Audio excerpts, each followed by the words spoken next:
Together, growing in faith, changing communities.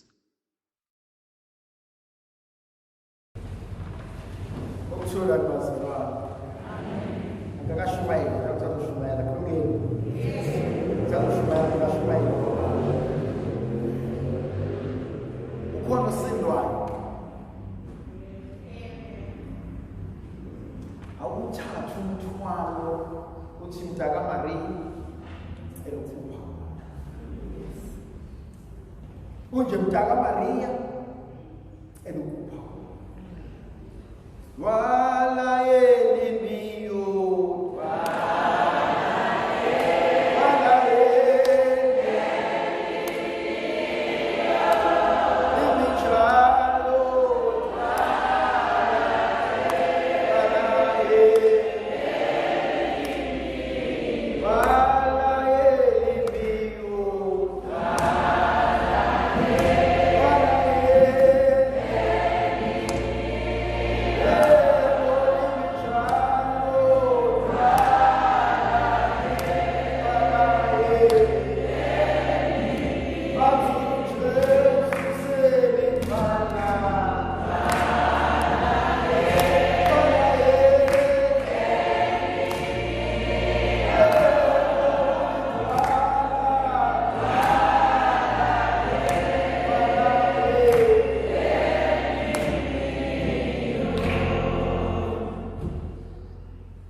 Batunyiswe uJesu Kristo.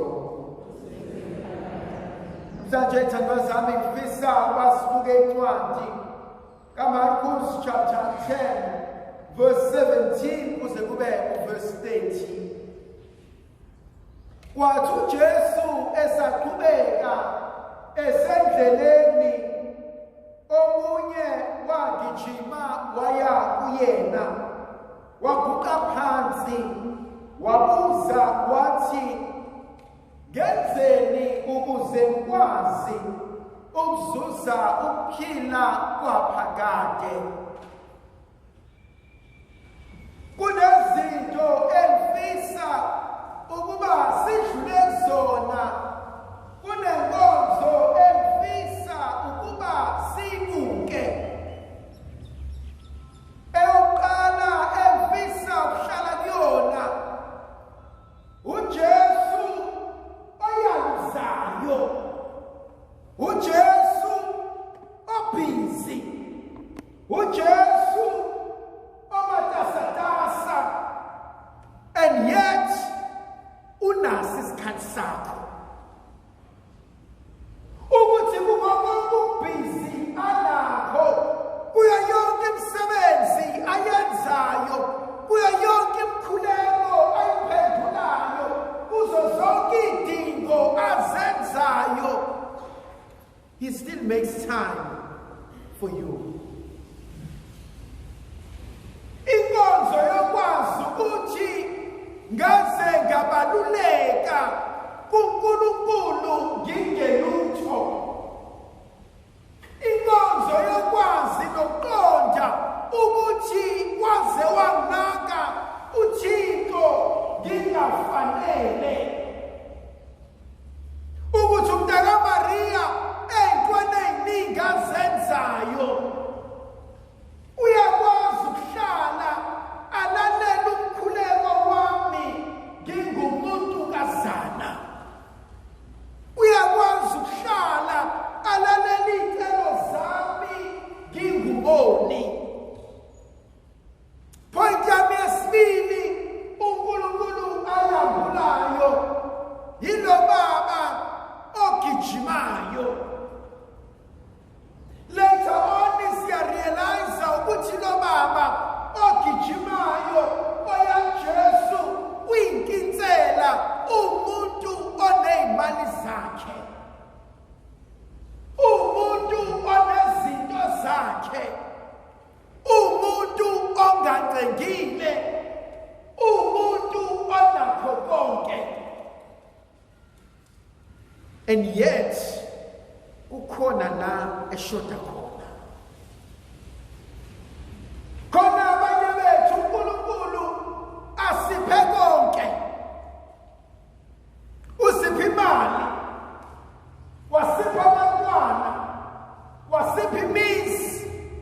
wasibumndeni wasincisha koduthula.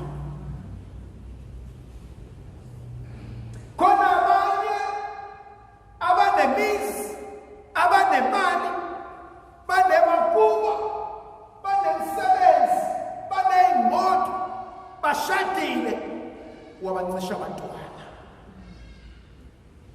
Khona abanye abanakho konke, wabancisha impilo. And so sithandwa sami, yilowo nayilowo emgodleni nawo, eyibusisweni enginaso, kodwa ikhona lento eyodwa engiyiswelayo. Mhlawumbe abanye uNkulunkulu ubaphe konke, wasebancisha abantwana babo. And so you realize ukuthi mina sengiphilile impilo ngaba happy, ngajabula, kodwa ngikwazi ukucimeza izinto zinjena kubantwana bami. Umbuzo wami uthi, wena yini lena oyiswelayo? Yini wena lena ongagijima uye enkosini uthi inkosi angikudeleli, ongiphe kona, angikubukeli phansi, ongibusise ngakho, kodwa bengicela ungenzele lo musa? Point yami yesithathu engithintayo, lo baba uyagijima fana nengane encane uyobheka usizo. Baningi abantu abakhathele, baningi abantu ababhizi, baningi abantu mubabuza kule weekend bephithizela, kodwa masibuza umbuzo owodwa, was I productive yini? Awasithi. Yes, bengibhizi.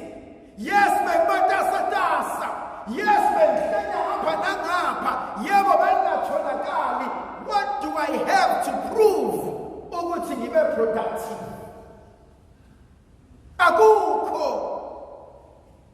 Omunye adonsa ucingo afana nomunye, liziphele airtime ayifake nalo imphelele, ngifake imphelele, and at the end of the day sikhulume ngani nosibani? Hayi besiyibhedela nje.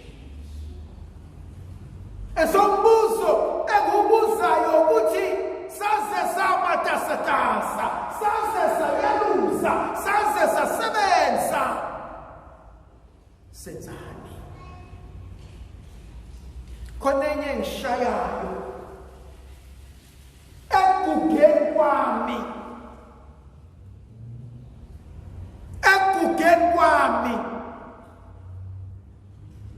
khona abanye bethu abayisabayo i-retirement. Bayisaba i-retirement ngoba mawuzovakashela u-HR uthi awubhekele ukuthi nginani laphana, sengayidla ngeqeda. And so you realize ukuthi sengisalelwe iminyaka ewu-3, ewu-5 kwi-system. Afterwards, the system izomxosha. Uyotatazela uma, uyotatazela ubaba, because angiyalelanga entuthwaneni, angihlalanga phansi ngacalculator, khona into ekumele singayikhohlwa, angiyohlezi kunjena. Thandwa zami, ngiyayima ngibuke izalukwazi namakhehla, ngithi akubuke lokhu kuxhilimba, ebese kuthi enhlizweni yami, kodwa ngelinye ilanga uke waba yintombi, ngelinye ilanga uke waba yinsizwa. Nathina uma zonke izinto zisakuhambela kahle, uma bonke abantu besafuna ukuba nawe, sawufika isikhathi ungesenalutho. When days are dark, friends are few. Khona abantu abangathandi wena abathanda imali yakho. Khona abantu abangahloniphi wena abahloniphi iphawu nayo. siyayaluza ithandwa zami. Abanye bethe inhliziyweni zethu kuyayaluza. Akukho ukuthula. Akukho ukuphumula. Ulwisa lo, alwise lo, alwise lo, alwise lo, alwise lo. Kwenze njani? Anginako ukuthula enhliziyweni yami. Point yami ka-4 engiyithandayo ithi lensizwa kumele ngenzeni? Yini mina Thembeka Ngcobo ekumele ukuba ngiyenze ukuze ngizuze ukuphila kwaphakade? Eyithandwa zami, uhlukile lo mbuzo kunokuthi uzongenzelani ukuze ngezwini. Siphila kwisikhathi sama-entitlement. Nangu uhulumeni usikhohlisa ngo-350. Uzothenga ngo-350 inyanga yonke. Yobabona abantu bayome eposini bafuna u-350.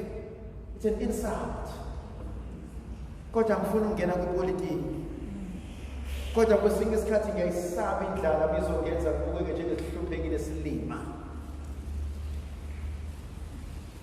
Khona incwadi eshiwo uNehemiya athi masisukumeni sakhe ugange khona singeke sibe lihlazo. But the point of ukukhuluma ngayo, the point of entitlement. Khona ingane ezalwe izinto zi-right.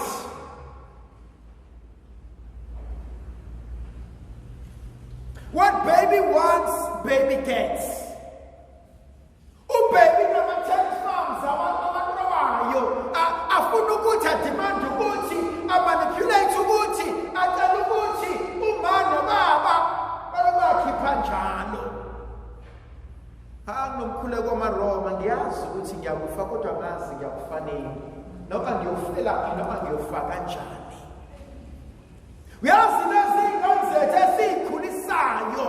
Angifuni ukuthi asiyidodwasayo, angifuni ukuthi asizenze amaqanda, kodwa usungakhohlwa uyofa. Ziyokhuliswa ubani ungasekho? Ubani oyihlalela le ngane? Ubani oyibekezelela ingane othi ukhuluma nayo ikusika sengempama?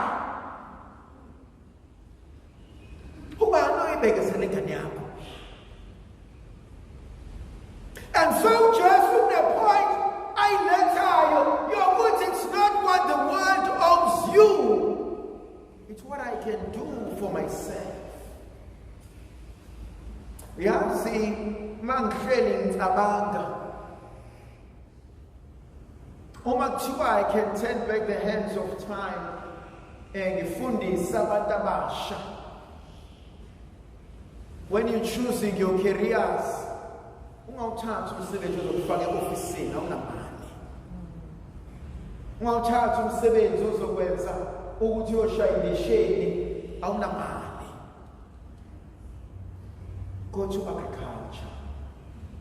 Hamba kumsebenzi wezandla. Hamba kumsebenzi ozophuma wena uzenzele izinto. It's not what they can build for you, it's what you can build for yourself that will make you the most powerful person. Akuba bataputaka ubayeke behamba ngemoto engaka abasazikhokhela bayoyikhokhela baze bafa abanye bazo. Akuba bataputaka onuka umjuluko kodwa waziyo ukuthi at the end of the month I've worked my salary off. You can own it.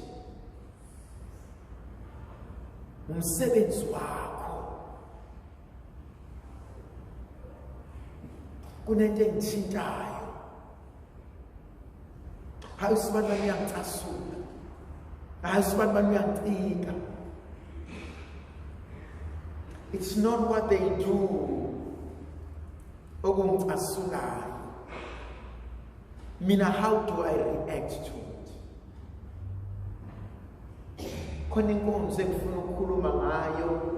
Taking responsibility. Yes, umshado wethu uyaphela.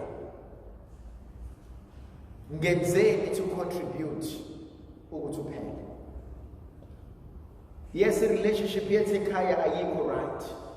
Ngenzeni to contribute ukuthi ngabe right. Wethandwa zami, akekho umuntu ongenako ukungcola ngaphansi kwamakhala. Akekho umuntu ongenalo ithunzi. Akekho umuntu ongenawo amabibi. Angive ngimsaba umuntu ohleze bukana namaphutha abanye abantu kodwa yena akwazi ukubona wakhe. Point number 5 engithintayo.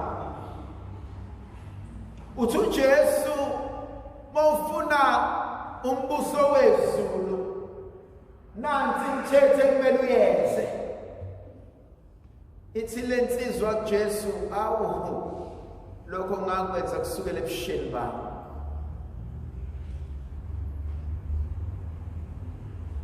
Yangishaya leyo. Ngoba mathiwa ngibaphambi kobuso bukaNkulunkulu ngiyalazi icala. Sho njalo uDavide kumakubo 50 athi ngihawukele Nkosi ngenxa yomusa wakho. Athi bheka Nkosi isono sami siphambi kobuso bakho. Athi uDavide 129 uma wena Nkosi bekungabheka ukubi bethu Nkosi ubani uyakusinda. Athi obhala kahle encwadini kaMika chapter 8 athi ungajabuli ngamsitha sami ngoba nakhu uwile ngoba ngelinye ilanga ngiyavuka. Khona abantu who thrive at pointing out ama-faults nama-mistakes abanye abantu. Sengikhulumile-ke ngobuthakathaka bakhe, sengibhalile-ke ephepheni, ngakhuluma ngakho, ngawasherisha amavidiyo, ngayisherisha iy'thombe. So what? Wey'thandwa zami, nisakhona. Just because abakakubono kwakho, it doesn't mean awuwenzi. Niyasizwa isizulu sami. Uma ngizojabula ngijabulele ngoba no, ngihlekise ngokano, lokhu kwakho-ke okufihlile. Uma uNkulunkulu eyothi nje ikhethini, ingakho abanye bethu beyibulala. Siyibulala not because amanyala siwenzile, siyibulala because abantu sibakhombisa impilo engeyona yethu. Ngoba bazobuza abantu ukuthi nawe kanti athathe isivamo umuntu ayibulale ayilengise. Point number 6 engithintayo. Ithi lensizwa sengikwenze konke. Athi uJesu kukodwa vo sekusele. Athi abodayisa konke onakho unikeza abaphofu bese uyangilandela. Yangishaya le. Yangishaya le. Ukugcina imithetho is good, but it's not enough. Yini engidinga ukuba ngiyidayise? Yini engidinga ukuba nginikeze abanye abantu? Yini engidonsayo engavumi ukuba ngizinikeze mina uqobo lami lonke kuNkulunkulu? Yini ekumele ukuba ngishiye ukuze ukwazi ukunamathela uNkulunkulu ngokweqiniso?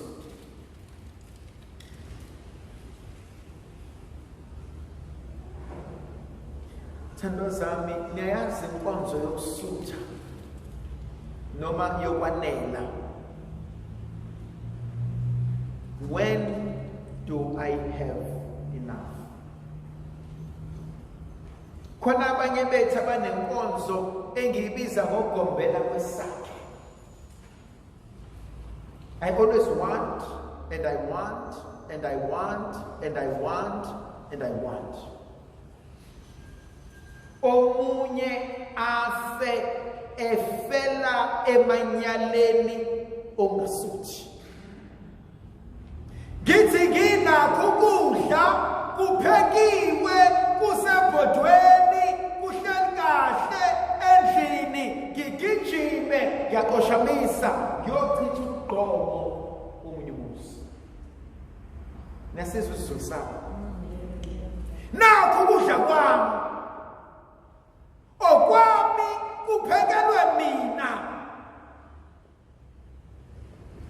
Kodwa ngibona kweminye imizi ichitha ugqomo. Sengicela ukukhuluma bese ngiyashula. Labantu abasebenza kahle, not bonke. Nenziwa yini uma nifuna ukufakela abanye emsebenzini nithi abanikeze imiholo yabo? That's the first question. Second question. Labantu abazabantu abaqashayo benziwa yini ukufuna ukulala nezingane zethu before niqashe?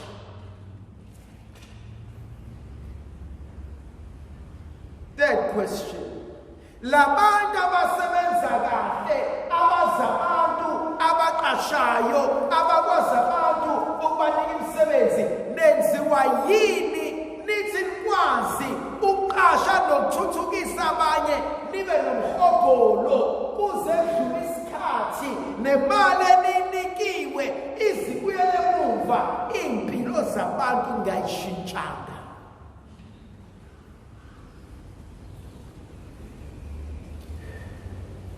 Sengiyabuza ukugcina bese ngithula. Laba uNkulunkulu ababusisile emndenini. Khona abantu ababusisiwe emndenini, uthola ukuthi kuyasebenza ngixakekile, ngiright. Kodwa uyabona ukuthi izingane zabafuwe nodadewenu ngixakekile. Uyababona ukuthi ekhaya abaxakekile. Khona phela abanye abantu abasebenza abafuna ukukhothanyelwa babe yini ama-breadwinner babe yibona abakhothanyelwayo mangifuna kufanele ngiqale ngicele kuyena inkosi. Uyabona ukuthi isikwa sikho la ekhaya. By the way, umuntu omdala akazafonela uThogo bathi isikwa nobisi. Every person omdala uhlala nezingane endlini awukwazi ungena endlini ungasiphathanga isikwa ungaliphathanga ubisi, awukwazi ukwenza lokho. But umbuzo engifuna ukuyakubona usimple. Uyothi musufika kuNkulunkulu naseyidalweni ezikupha umsebenzi, uyophendula uthini uma kukhona abahluphekayo emndenini kodwa wena ubusisiwe ngomsebenzi? Indlovukazi yezulu ayibe nathi isibusise sivikele, woyise nendodana nomoya ogcweleyo.